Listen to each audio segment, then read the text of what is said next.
Hello everyone, welcome once again to Commerce Made Easier. In today's lecture of accountancy, we will discuss the adjustment for accumulated profits and reserves. In the previous lecture, we discussed about the change in profit sharing ratio of the partners and accounting treatment at the time of reconstitution of partnership firm. And today in the same sequence, we will discuss the adjustment of accumulated profits and reserves. Sometime a firm may have accumulated profit or reserves not yet distributed among the partners.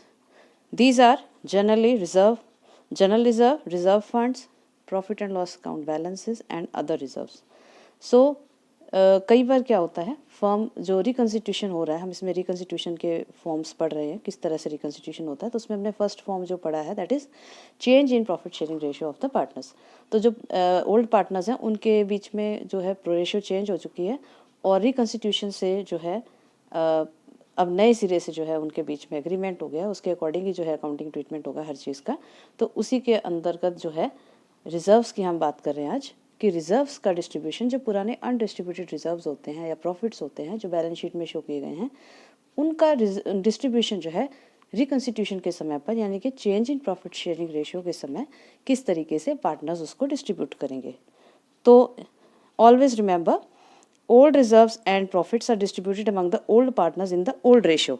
तो इसमें सब कुछ old है, old reserves and profits.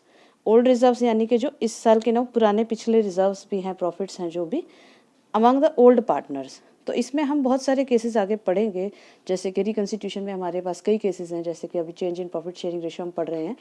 उसके बाद है admission of partner, वो भी रिकन्स्टिट्यूशन का फॉर्म है. देन रिटायरमेंट है, देन डेथ है. तो ये सारे ही रिकन्स्टिट्यूशन के फॉर्म्स हैं. तो इसी समय में सभी में रिवैल्यूएशन होता है या एडजस्टमेंट होता है प्रॉफिट और रिजर्व्स के बारे में. तो सभी केसेस में जो पुराने रिजर्व्स हैं ये पार्टनर्स में डिस्ट्रीब्यूट हो जाते हैं और उनको ख़त्म कर दिया जाता है या कई बार नहीं भी किया जाता है.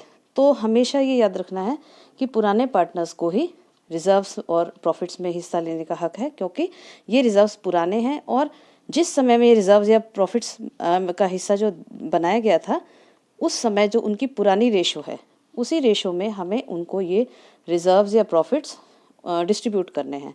नई रेशो में नहीं, ना ही सेक्रीफाइसिंग या गेनिंग रेशो में, क्योंकि वो बाद की रेशो है, न्यू रेशो. और आगे से फ्यूचर में जो भी रिजर्व बनाया जाएगा या प्रॉफिट्स होंगे वो न्यू रेशो में डिस्ट्रीब्यूट होंगे. But old reserves will also be always be distributed in the old ratio among the old partners. तो ओल्ड पार्टनर्स को हिस्सा मिलेगा. तो एडमिशन केस में जैसे मान लीजिए नया पार्टनर आता है तो उसे ओल्ड रिजर्व्स में या प्रॉफिट्स में उसका कोई शेयर नहीं होगा, क्योंकि ये प्रॉफिट या रिजर्व पार्टनर्स ने या फर्म ने, ओल्ड पार्टनर्स ने नए पार्टनर के आने से पहले जो है कमाए हैं. तो उसमें उसका कोई हक नहीं होगा.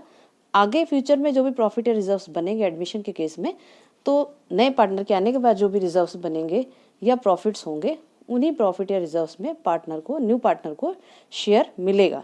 तो ओल्ड रिजर्व्स जो भी हैं वो ओल्ड पार्टनर्स में ओल्ड रेशो में ही डिस्ट्रीब्यूट करने हैं. चाहे क्वेश्चन में आपको कोई भी रेशो दी गई हो, यानी कि चाहे आपको क्वेश्चन में कई बार दिए जाते हैं बच्चों को कंफ्यूज करने के लिए कि पुरानी रेशो भी दे दी है, न्यू रेशो भी दे दी है, और आपको कई बार गेनिंग या सेक्रीफाइसिंग रेशो भी दे दी जाती है. यानी कि एडमिशन के टाइम पर आपको गेनिंग रेशो दे दी सेक्रीफाइसिंग रेशो दे दी जाएगी कि जो न्यू पार्टनर के आने से जो है ओल्ड पार्टनर्स इस रेशो में सेक्रीफाइस कर रहे हैं. या रिटायरमेंट और डेथ केसेस में आपको जो है गेनिंग रेशो दे दी जाती है कि पार्टनर के जाने के बाद ओल्ड पार्टनर्स या रिमेनिंग पार्टनर्स हैं इस रेशो में वो गेन करेंगे. तो उससे हमारा कोई लेना देना नहीं है. हमारा फोकस सिर्फ और सिर्फ ओल्ड रेशो पे रहेगा, क्योंकि ये ओल्ड रिजर्व्स हैं और उस समय में बने हैं जब उनकी पुरानी रेशो हुआ करती थी. तो पुराने रिजर्व्स को पुराने पार्टनर्स को ही दिया जाएगा और पुरानी रेशो में ही दिया जाएगा. तो इस चीज़ को हमेशा ही याद रखना है, क्योंकि जब हमारे पास सामने बड़े क्वेश्चंस होते हैं तो उसमें हम अक्सर कंफ्यूज हो जाते हैं कि कौन सी रेशो में हमें यूज़ करनी है, किस चीज़ को किस रेशो में डिस्ट्रीब्यूट करना है. तो ये दो चीज़ें हमें याद रखनी है. जैसे गुडविल है, अगर न्यू गुडविल है, इसका वैल्यूएशन हम इस समय कर रहे हैं तो उसको हम सेक्रीफाइसिंग या गेनिंग रेशो में ही देंगे. और जो पुराने रिजर्व्स हैं वो पुरानी रेशो में ही दिए जाएंगे, न्यू रेशो में नहीं दिए जाएंगे. तो कुछ पॉइंट्स अगर हमारे कंसेप्ट से क्लियर होंगे तो हमारा क्वेश्चन बिल्कुल भी गलत नहीं हो सकता है. तो अब बात आती है इसकी जर्नल एंट्री की. तो जब हम पुराने रिजर्व्स या पुराने जो प्रॉफिट्स हैं डिस्ट्रीब्यूट करते हैं पार्टनर्स में तो हम उसकी जर्नल एंट्री क्या करते हैं, profit and loss account debit, ये प्रॉफिट का केस है, अगर लॉस होगा तो ये रिवर्स हो जाती है entry, profit and loss account debit, general reserve debit, reserve fund या कोई भी फंड है हमारे पास, इन्वेस्टमेंट फ्लक्चुएशन फंड है, रिजर्व है, कोई भी ऐसा रिजर्व है जो पार्टनर्स जो पिछले प्रॉफिट्स में से हमने बनाया है और रिकंस्टिट्यूशन के समय हम वो प्रॉफिट या रिजर्व्स को पार्टनर्स के अकाउंट में कैपिटल अकाउंट में क्रेडिट कर देते हैं, उसको डिस्ट्रीब्यूट करके ख़त्म कर देते हैं।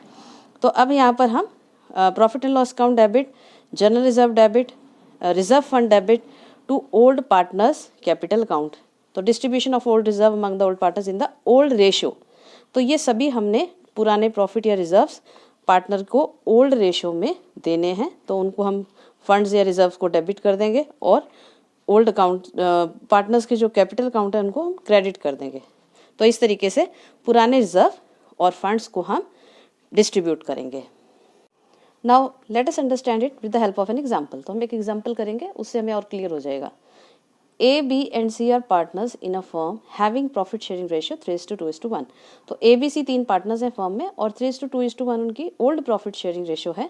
On 1 April 2019 they decided to share profits in the new ratio 2:2:1, तो उन्होंने 2019 1 अप्रैल को यानी कि न्यू अकाउंटिंग ईयर पे उन्होंने अपनी जो डिसाइड किया कि हम अपनी रेशियो जो है प्रॉफिट शेयरिंग रेशियो वो चेंज करेंगे और अब हम फ्यूचर में 2:2:1 रेशियो में ही प्रॉफिट्स को डिस्ट्रीब्यूट करेंगे।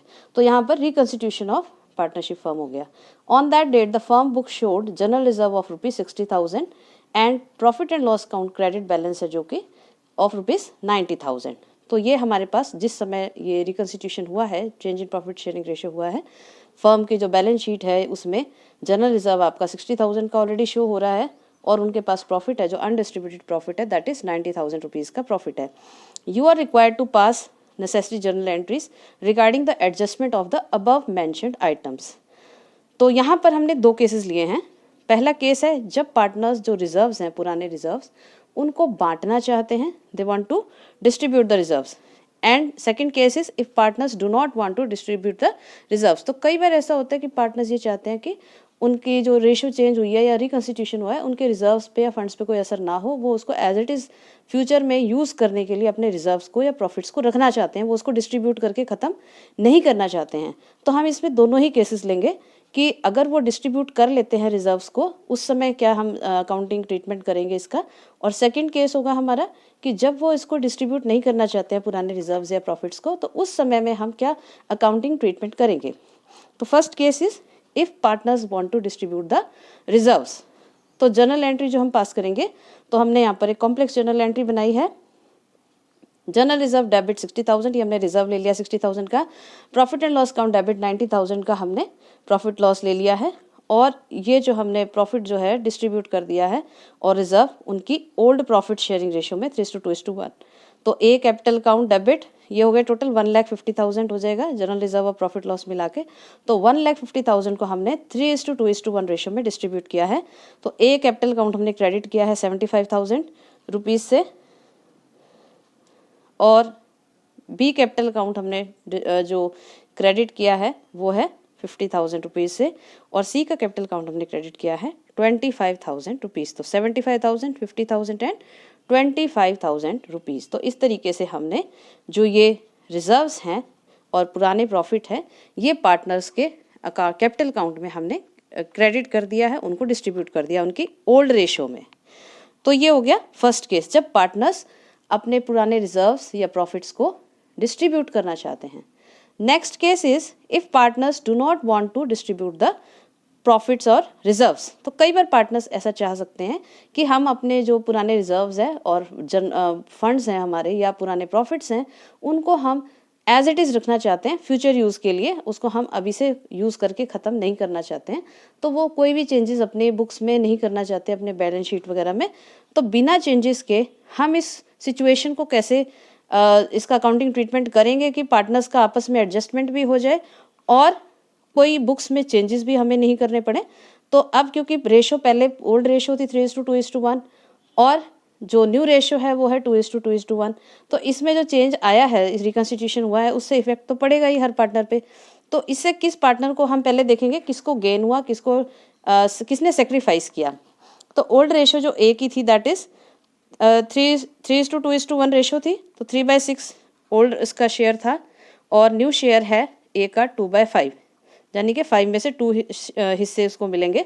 तो इसको अगर हम सॉल्व करते हैं तो पहले जो पार्टनर को मिल रहा था आउट ऑफ 30 15 शेयर मिल रहे थे, अब पार्टनर को ए को न्यू रेशो के अकॉर्डिंग 30 में से 12 हिस्से मिलेंगे, यानी कि पहले 15 मिल रहे थे अब 12 मिल रहे हैं, तो यानी कि 3 हिस्सों का इसको लॉस हो रहा है। तो 3/30 इसने सेक्रीफाइस किया, 3 शेयर का 3 हिस्से इसको सेक्रीफाइस हो गया। देन बी का ओल्ड रेशो था 2/6, न्यू रेशो इज 2/5। तो इसको हम सॉल्व करते हैं तो पुरानी रेशो के अकॉर्डिंग जो है बी को 30 में से 10 हिस्से मिल रहे थे और अब न्यू रेशो के अकॉर्डिंग उसको 30 में से 12 हिस्से मिलेंगे, यानी कि उसके 2 जो हिस्से हैं 2 शेयर हैं वो इंक्रीज हो गए, तो इसने गेन किया है बी ने 2/30 से। देन सी का जो ओल्ड शेयर था दैट वाज 1/6 और न्यू शेयर है दैट इज 1/5। तो इसको जब हम सॉल्व करते हैं तो उसको हम देखेंगे कि 30 में से ओल्ड रेशो के अकॉर्डिंग सी को 5 हिस्से मिल रहे थे और न्यू रेशो के अकॉर्डिंग सी को 30 में से 6 शेयर मिलेगा, यानी कि 6 हिस्से मिलेंगे। तो यानी कि इसको 1/30 का गेन कर रहा है, ये एक हिस्से का इसको फायदा हो रहा है। तो अब हम इसको देखते हैं कि 3/30 जो है ए का जो गेन कर रहा है, हमने यहाँ पे टोटल किया था कि जनरल रिजर्व और प्रॉफिट और लॉस हम इसको अलग अलग भी कर सकते हैं और मिला के भी कर सकते हैं। तो हमने यहाँ पे मैंने कंबाइन किया है कि दोनों, क्योंकि हमने अकाउंट में क्रेडिट ही करने हैं, दोनों को पार्टनर्स को बांटना ही है, लेकिन हम यहाँ पर एक्चुअल में बांट नहीं रहे हैं, लेकिन दोनों का सम हम देख रहे हैं कि दोनों मिला करके रिजर्व और प्रॉफिट लॉस जो प्रॉफिट है वो कितना बन रहा था, दोनों मिला करके 1,50,000 बन रहा था। तो ए का जो शेयर जितने का ए ने सेक्रीफाइस किया, कितने का उसने त्याग किया है 1,50,000 का 3/30। तो जितना सेक्रीफाइस किया हम उतना हिस्सा टोटल में से निकालेंगे, तो 1,50,000 का 3/30 होता है 15,000 रुपीज़। तो ए ने जो सेक्रीफाइस किया है, जो ए को नुकसान हुआ है रेशो चेंज होने की वजह से, वो 15,000 का हुआ है। क्योंकि अगर पुरानी रेशो के अकॉर्डिंग मिलता है इसको जनरल रिजर्व या प्रॉफिट लॉस प्रॉफिट अकाउंट जो मिलता वो इसको ज़्यादा हिस्सा मिलता और न्यू रेशो के अकॉर्डिंग इसको कम मिलेगा। तो इसको टोटल जो लॉस हो रहा है न्यू और ओल्ड रेशो का के बीच का डिफरेंस दैट इज़ 15,000 रुपीज़।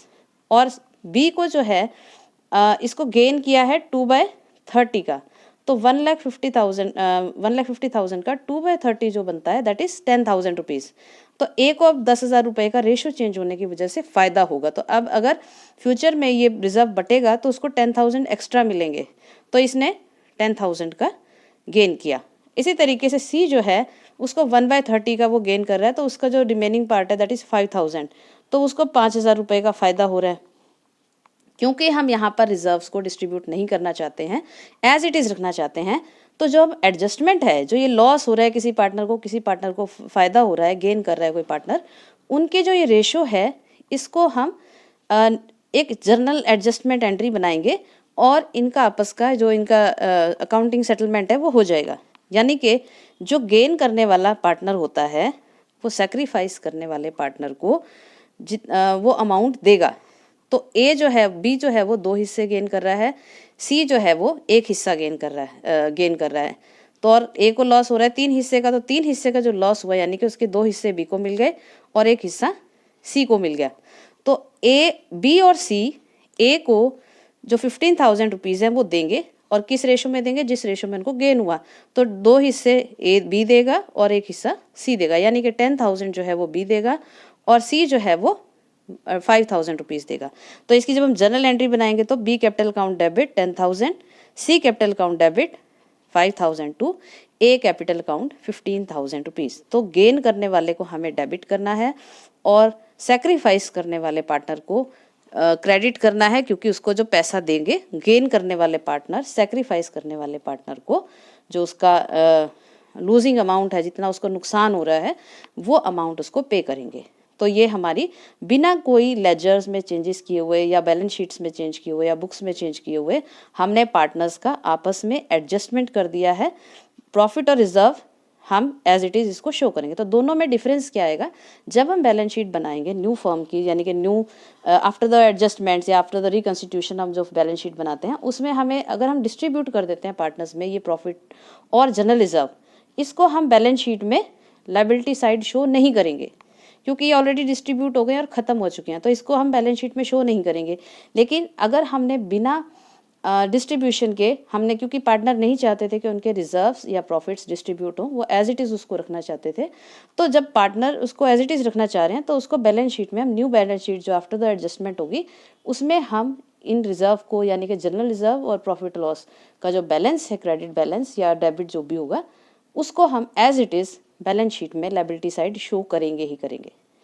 तो क्योंकि इससे बैलेंस शीट चेंज वो नहीं करना चाह रहे थे और एज इट इज़ अब उनकी बैलेंस शीट एडजस्टमेंट भी हो गया, पार्टनर्स को जो भी नुकसान हो रहा था रिकन्स्टिट्यूशन की वजह से, और जिसने गेन किया जिसने लूज़ किया उनका हमने आपस में एडजस्टमेंट कर दिया है बिना किसी चेंजेस के। तो इस तरीके से ये बहुत ही छोटा क्वेश्चन है, टॉपिक है, लेकिन इसमें से बोर्ड में जो है बहुत बार क्वेश्चन आता है 3 मार्क्स में, तो ये बहुत इंपॉर्टेंट है और आगे चलकर ये जो एडजस्टमेंट्स हैं ये हमारे बड़े 8 मार्क्स के क्वेश्चन में भी काम आने वाले हैं।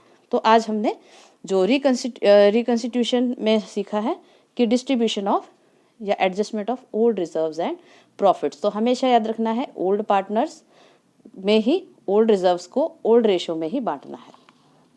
तो आज को आपका ये लेक्चर कैसा लगा हमें ज़रूर बताइए और हमारे इस चैनल को लाइक कीजिए, सब्सक्राइब कीजिए और शेयर कीजिए। Thank you.